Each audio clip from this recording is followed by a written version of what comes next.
Doncs, com hem dit, ens acompanya la Laura Coll. Molt bona nit, Laura. Bona nit, Esther. Acròbata aèria, trapecista i podríem, bueno, a part d'això, de la més internacional de Terrassa, perquè has estat també trapecista al Cirque du Soleil. Sí. Ostres, també. com ho recordes, tot aquest recorregut? Perquè has anat per mig món. Sí, bé, jo vaig fer l'espectacle amb l'espectacle Cridam, que estava en aquell moment a Europa, i vaig fer bastant a Europa. Llavors és cert que amb la meva feina com a freelance acròbata he viatjat bastant, una mica per tot arreu, tot i que queden molts llocs per fer. I com recordo l'experiència a Cirque du Soleil? Doncs com una experiència molt maca, molt bona. Potser la part... totes les parts són positives, vull dir que sempre aprens, és una que et marca, evidentment, i més perquè era un objectiu que jo volia assolir, i quan hi arribes doncs ja és com una satisfacció que tens de vida. I potser la part negativa o menys és que ets una mica un funcionari. Amb grans espectacles o amb grans cadenes així, ets una mica funcionari, és a dir, que sí que et tenen en compte, sí que compten amb tu, però cal que estiguis al 100%. En un moment que tinguis una lesió o alguna cosa, et diran, pots fer l'espectacle al 100%, perquè no existeix 50% al Cirque du Soleil, llavors és sí no pots o fer no. Bueno, provo, a veure què tal. Bueno, sí, però això ho faré, en faré dues, o faré mitja, no existeix, perquè clar, hi ha d'haver una qualitat top, no? Perdona, quan tu et truca, contacta amb tu al Cirque du Soleil, llavors ja era una marca tan reputada com ara? Sí, perquè va ser el 2007. 7, 8, 9, sí. I com recordes? Qui et truca, qui t'ho proposa i què estàs fent en aquell moment? Bueno, jo ja havia fet alguna audició per ells, que no l'havia passat, perquè justament demanaven acròbates i jo era més ballarina, i me'n recordo que em van eliminar ràpid, vaig anar a París, em van començar a fer flexions sobre les mans amb handstand, i va ser com, ups, perquè jo soc ballarina, però bueno, coses que passen, no vas, les audicions no són molt clares, i vas potser en una audició de gimnastes, ets ballarí, clar, no passes ni un exercici, a part que hi havia coses que no sabia fer, evidentment. I llavors em van contactar via que havia fet espectacles, una persona que treballava pel Cirque du Soleil em havia vist, li va agradar, ho va comentar, i sempre tenen cazatalentos, que es diu, no? Com a la moda i tot això.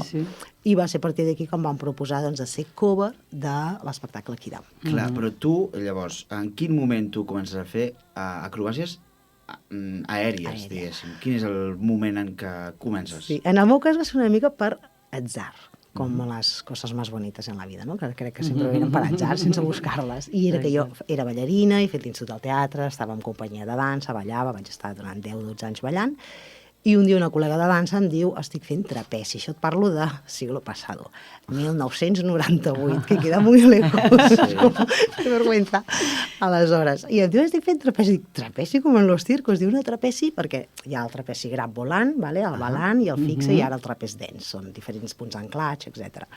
I diu, trapeci fixe, dic, mai, això, dic, deu volar, no? I diu, va, vine a casa, ella tenia un pòrtic, perquè vivia així una mica a la natura, s'havia instal·lat allà a la paradeta, i diu, vine a provar-ho. I vaig anar a provar, i us dic la veritat, el moment que em vaig agafar en aquella barra, suspenguda a l'aire, vaig dir, esto es mi vida. Sí, Sí. Perquè a mi ballar m'agradava molt, però us dic la veritat, la meva directora, si m'escoltés o m'escolta, dirà, té raó, és veritat.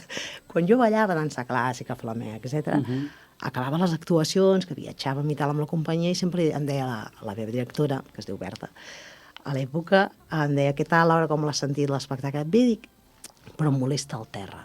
I us ho juro que sempre li deia, em molesta el terra. I em deia, Laura, això que dius no té sentit. Dic, sí. Dic, perquè és que em molesta, és que em frena. Com que, no sé, bueno, que jo volia volar. Sí, que ja no tenies por a les alçades, eh? Sí, i a part, doncs, no sé, piruets, era com que, és que si no em surt és culpa del terra, no? Però no era això, era com esta sensació que me frenava, no? Sí.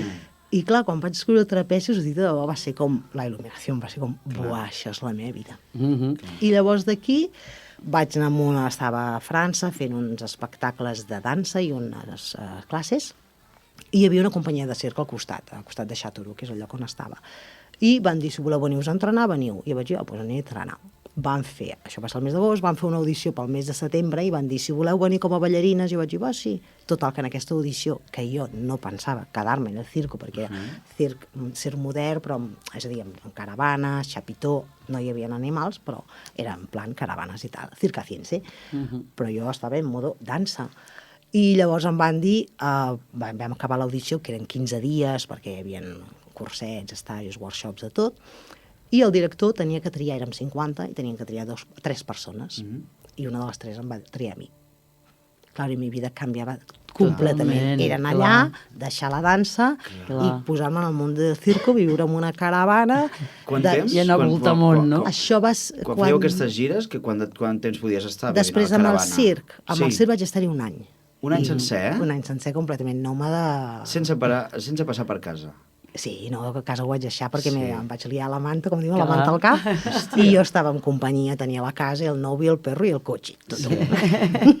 Lo dejo y todo, menos el cotxe i el perro. Com el novi el vaig deixar.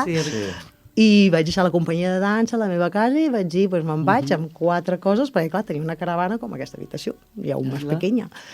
I allà vaig començar. I la sorpresa va ser que a mi em van agafar com a ballarina en aquesta producció, en aquest circ, que era nòmada, però bueno, ens anàvem instal·lant a les ciutats.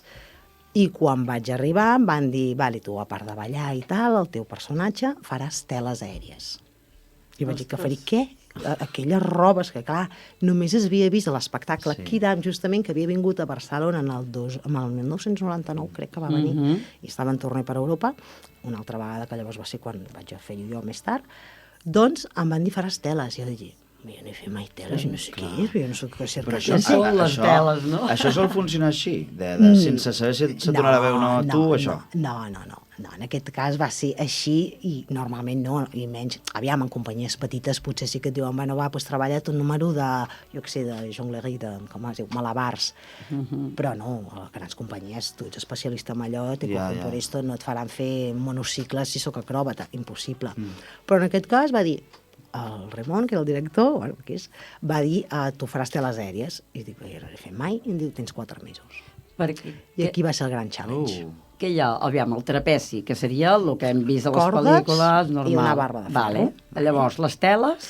Teles, que són unes teles, dobles, lligades. Vas lligar, i que vas pujant, no? Puges, baixes, fas claus, figures, et deixes, et tires, deixes enrolada. Què més hi ha?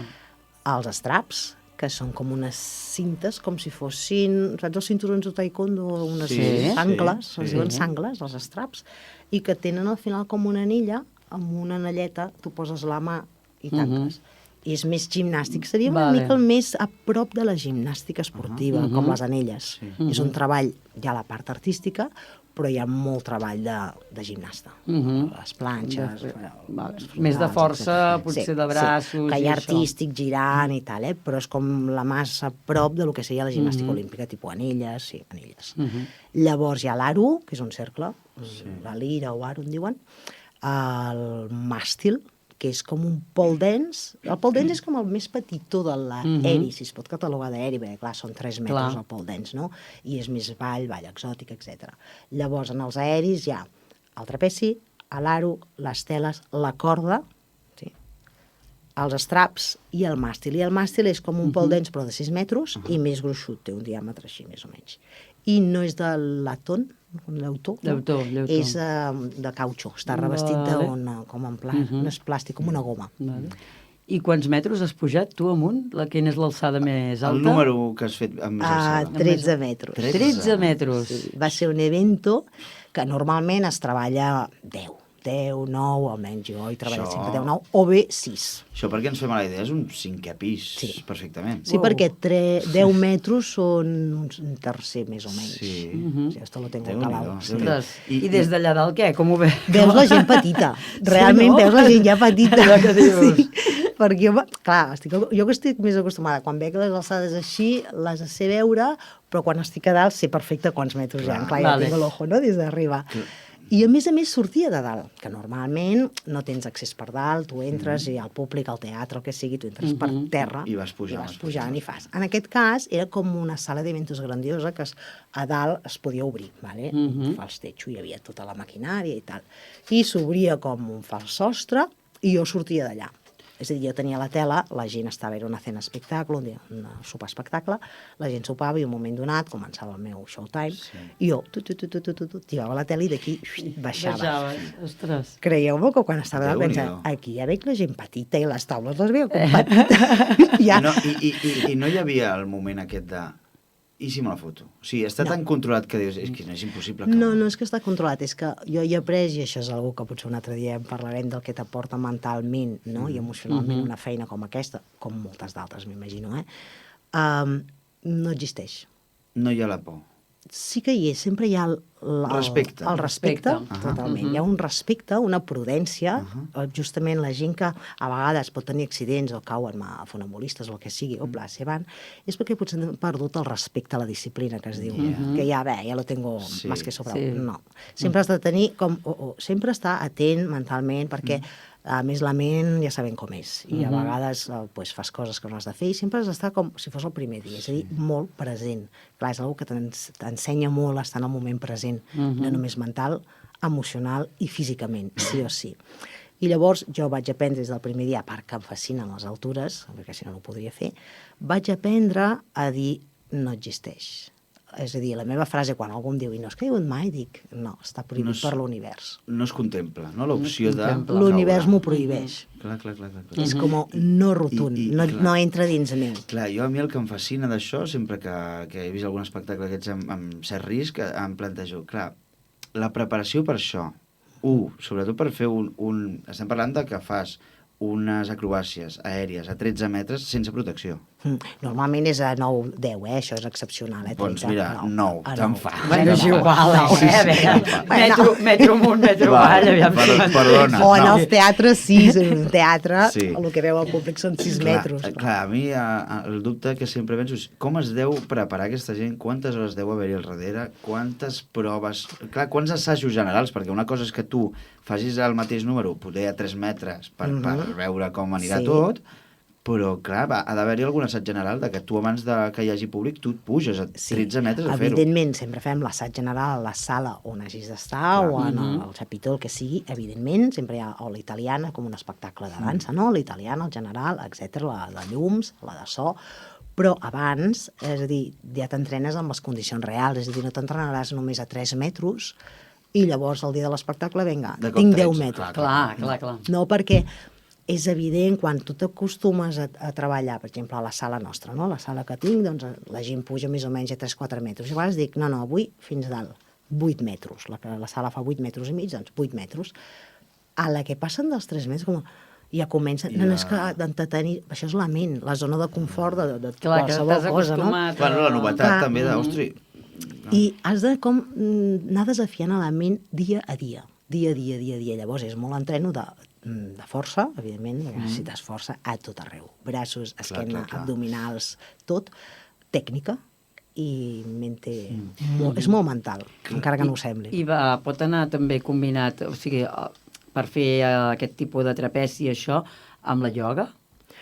Evidentment, tot és bo, tot el que es faci. Jo, per exemple, sempre he continuat la dansa clàssica, però és com és religió quasi bé, no? Perquè ho he fet tant a la vida, però has de treballar molt el que és força, preparació física, tonicitat, i molta flexibilitat, perquè és un equilibri entre les dues, entre la força i l'elasticitat. Com més estiguis equilibrada amb això, més flueixes allà dalt. I, clar, amb lo arriscat que és... clar, jo penso també que heu d'estar en forma, no podeu deixar d'estar en forma. Teniu preparadors físics, clar, suposo que la dieta és mega estricta, no, és a dir, si tu et relaxes 2 setmanes, tu el número ja et costa molt més fer-lo. Estic parlant a nivell alimentari o a nivell de rutina esportiva. Sí, aviam, quan tens cert nivell, és el que jo sempre dic també als alumnes, no? Si una persona té un nivell aquí, quan deixes de treballar durant, posem, un mes, no? Que el cos ja ha tingut temps de relaxar-se, desinflamar-se, relaxar-se, ja comença a perdre, perquè no perdem avui per demà. Primer es desinflama, es relaxa, i llavors ja aniríem perdent musculatura, força, elasticitat. Una persona està aquí, baixarà aquí, no baixes aquí. Jo, per exemple, no sé, l'espagat, ja lo tengo en frío, caliente, que niri, que plogui o que estigui de vacances, perquè ja hi és. Una persona que l'acaba d'aconseguir, a la que deixa d'estirar, torna a estar. Baixem una mica, però mai a zero. Evidentment, cadascú al seu nivell. Però és cert, perdoneu, que no pots, és una feina que no pots parar. Has d'estar sempre mantenint-te, no al top, és a dir, no entrenant les 6 hores o 4 hores al dia, però sí mantenint-te, almenys 1 hora al dia has de fer alguna cosa. On la tens, l'escola, aquí a Terrassa? Aquí a Terrassa la tenim al carrer Minyó, carrer Minyó 85. I quin tipus d'alumne ve? Només gent que vol dedicar-se al circ o també gent que diu no, vull estar en forma i em mola aquest esport? Gent que no es vol dedicar, és a dir, sí que hi ha Val. gent que li encanta i es dedica i que ho vol fer potser una mica més professional, però la gran majoria, el 80%, és gent que li agrada pues, el challenge, els desafios, posar-se en forma, perquè no només fem acrobàcia aèria, fem calistènia, preparació física. Què és calistènia? Calistènia, que llavors està com molt de moda, però és de l'època de los griegos, és a dir, que no hem inventat res, com sempre ens pensem que ho hem inventat, però no. La calistènia realment que ve del grec calós, calistènia, calós i tenos, que és bellesa i força. És a dir, és un treball amb alineament. No? Una dominada, pues, si faig un push-up o un pull-up seria pues, alineat, és a dir, ben executat. Quan es diu calistènia? No només quan fem barres o anelles o paral·leles, no, a la que fem un abdominal ja és calistènia, perquè és treballar amb el propi pes del cos. Vale. Faig així amb la cama i ja és calistènia, per dir alguna cosa. Vale? I, clar, quan tu estàs de gira, dius que t'estàs un any vivint a una caravana, per exemple. En aquell cas, sí, o poder 6 mesos, te'n fa. Clar, tu firmes un contracte amb aquest termini perquè és el que dura la gira, però tu et lesiones i què passa? Bueno, tens la baixa. Directe. Sí, no, jo no m'he lesionat mai, por suerte, mira. però normalment... Bueno, aviam, clar. lesiones tengo siempre, aviam, no diré mentida. Sempre tinc algun... Però és com que Molèsties. estoy viva, no? Dic, mira, ara l'espatlla, mira, avui és la ingle, mira, ara és el genoll. Però és que també aprens a viure, perquè és normal quan les lesions o el malestar físic venen perquè no fas esport o perquè en fas. Ja. És a dir, Clar. però són dolors diferents. Uno és perquè t'estàs, perdoneu, muriendo o t'estàs rovellant o allò oxidando, no? I l'altre és perquè, parlant clar, li dones tralla. I l'inflames, tens agulletes... Però clar, o sigui, jo em plantejo, clar, en una gira de circ deu haver-hi les dates pactadíssimes, clar. En el cas que tu et lesiones a 2 dies d'un espectacle... Hi ha s'ha de trobar... covers. Tenim covers, hi ha reemplaçants, suplents. Vale. Sí. Jo justament era una suplent, una cover d'aquest espectacle, perquè jo no volia estar... Em van proposar d'estar fixa els 3 anys, però són 3 anys de torner. Penseu que és el cantó que deia funcionari d'aquests grans espectacles, i sobretot el Cirque du Soleil és la mateixa carpa sempre. La majoria que van aquí, van allà, van a tots els, per exemple, a tota Europa, no? Totes les ciutats d'Europa. Però és la mateixa carpa, és a dir, el mateix lloc, el mateix número, el mateix vestuari, el mateix make-up. És que jo, només sent de cover, que hi anava una setmana, 2 setmanes, 3 setmanes, així, ja sabia quan el públic anava a aplaudir. Ja l'esperava, i dic, ara aplaudiran.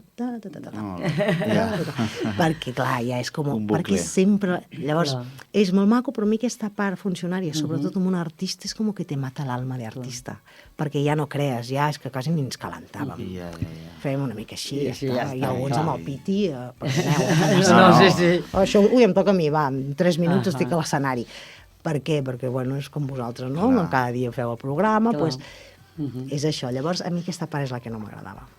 Si algú que ens està escoltant diu, vull apuntar-me a fer trapeci, a fer acrobàcies, on ha d'anar? Quines xarxes socials, quina web, on té que anar a picar per mirar? Sí, a l'Instagram és airel_school, / és mica complicat. Laura Coll, o bé telefonant al telèfon 656 57 27 16 i a la website també hi és amb el nom de Airel School by Laura Coll. Pot venir un dia, mirar, i veure provar una classe, això li agrada i... Doncs au, tothom que ens estigui escoltant a fer acrobàcies. i vulgui fer acrobàcies. Jo no puc perquè tinc por a les alçades. És la manera de treure-la. Sí, tu creus? Sí, teràpia de xoque.